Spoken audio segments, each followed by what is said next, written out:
right address data, you've got to have accurate geocoding at like a rooftop level for the right precision. And you've got to really understand the properties that you're looking at. So you could have multiple buildings spread across multiple parcels with a number of addresses that are associated with those buildings.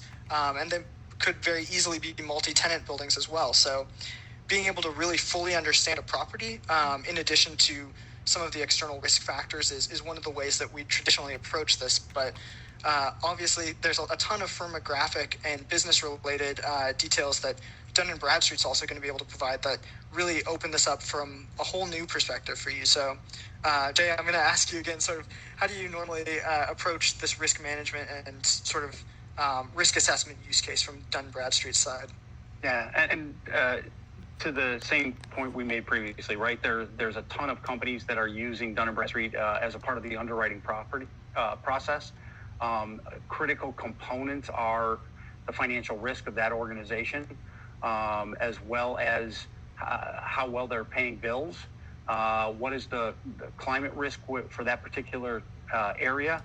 And one of the things that's really interesting about this use case, by combining data, right, is looking at on the Precisely side, who else is around them and what's the risk associated with those particular businesses or properties.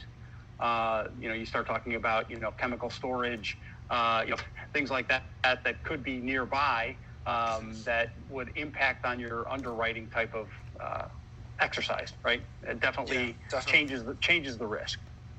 Yeah, I'd imagine if you have a ceramics studio underneath the business that you're looking to insure, that might have an effect on the policy that you're underwriting. So, yeah, definitely being able to bring all those factors together and really get that full sort of picture of risk from a 360-degree view.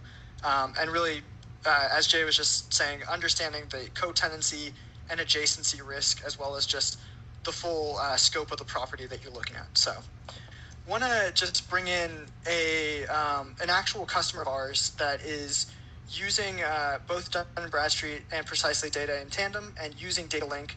And it's one of the top 3 telcos in the US here. So they've actually been working with our data on a fiber expansion initiative and figuring out opportunities for that expansion, as well as where they're going to be able to have the most impact. So from the Precisely side, we've been working with this customer a lot on their address data and their property data, and being able to bring that in and have a unified record there that's going to span their various departments. So you might think about the field teams that are going out there, or the marketing